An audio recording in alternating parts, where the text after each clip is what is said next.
documents prove absolutely nothing, Counselor. You have overstepped your authority, and I demand that you be removed from this chamber immediately. The night Karen plastered my home address on the giant screen at the council hall, the air hit me like a walk-in freezer and the smell of burned coffee and hot projector dust filled the room. Fluorescent lights buzzed overhead. My hands shook on the plastic chair as she waved a stack of papers and crowed about me into the microphone. She read out my street, my kids' school, even the make of my car. People shifted and coughed.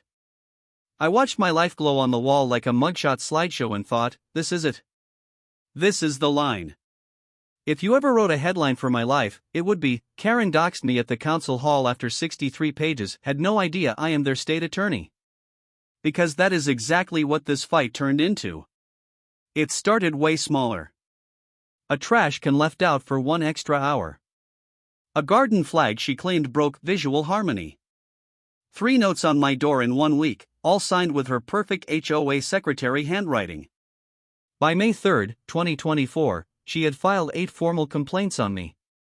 Grass too long. Fence too tall. Kids too loud. Each one more dramatic than the last. I tried to be decent. I really did. I knocked on her door one sunny Saturday around 9:00 a.m. Birds were loud. Sprinklers hissed. I told her, calm down, we can talk like neighbors. She didn't invite me in. She stood half behind the door and snapped back, you people think rules don't apply to you. Next meeting, I stood up in the HOA room and said, can we discuss this without personal attacks? The board stared at the table. One guy fiddled with his pen like it was life or death. After that, neighbors started avoiding eye contact. Driveways were suddenly very interesting.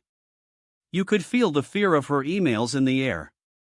The rail break came with the late-night calls. My porch camera caught police lights painting the street blue at 4:27 a.m. on a random Thursday. Timeline item 1 April 5 at 4:27 a.m. false trespass call. Then came calls for noise, for suspicious activity, even once for possible drug dealing when I was just unloading groceries. Patterns of false reports can be prosecuted. I know that not from Google but from work. Still, I promised myself I would use proper channels only. No yelling. No threats.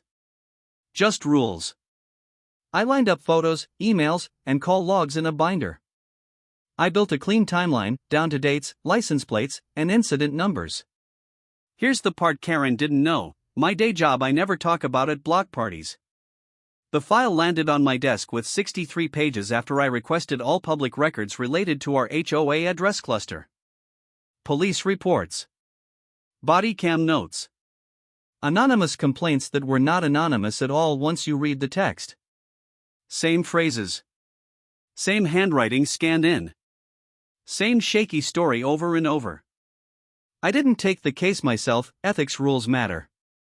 But I walked it down the hall to the colleague assigned to harassment and nuisance complaints and said, off the record, you might want to watch this hearing.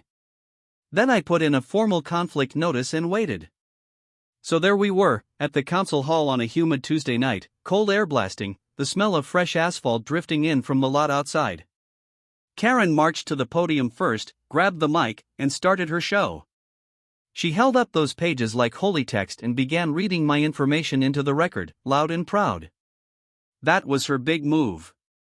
But then the council chair cleared his throat and said, next we'll hear from the state attorney's office. I stood up. Every head turned.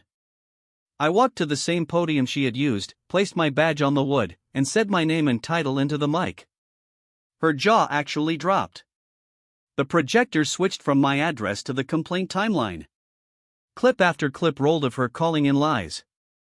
The room went from gasps to outright snickers. Phones were already up. One teenager in the back whispered, "Oh my God, Karen got a plot twist," and nearly dropped his soda. By the next day, someone had posted Council Hall Karen vs. State Attorney Neighbor online. The comments were brutal. In the room that night, though, it was quiet except for the clicking of laptop keys. The police liaison confirmed on record that several calls were unfounded and targeted. My colleague laid it out in small words for everyone: repeated false reports, doxing a neighbor in a public meeting, and harassment of a protected witness, because yes, I had been one in another case.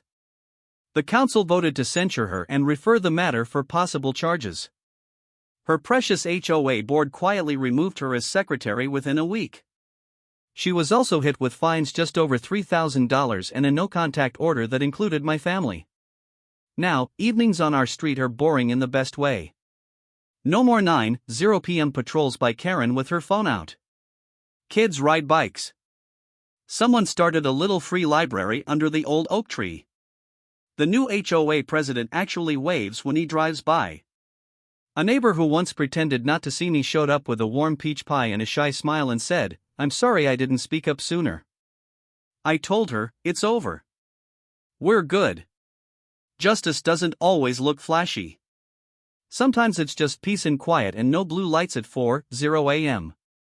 When I drive past the council hall now, I remember the cold air, the buzzing lights, and the night a bully tried to use the system and met someone who knows the system better. Please follow for more HOA showdowns like this. Do you think she got what she deserves? Comment below.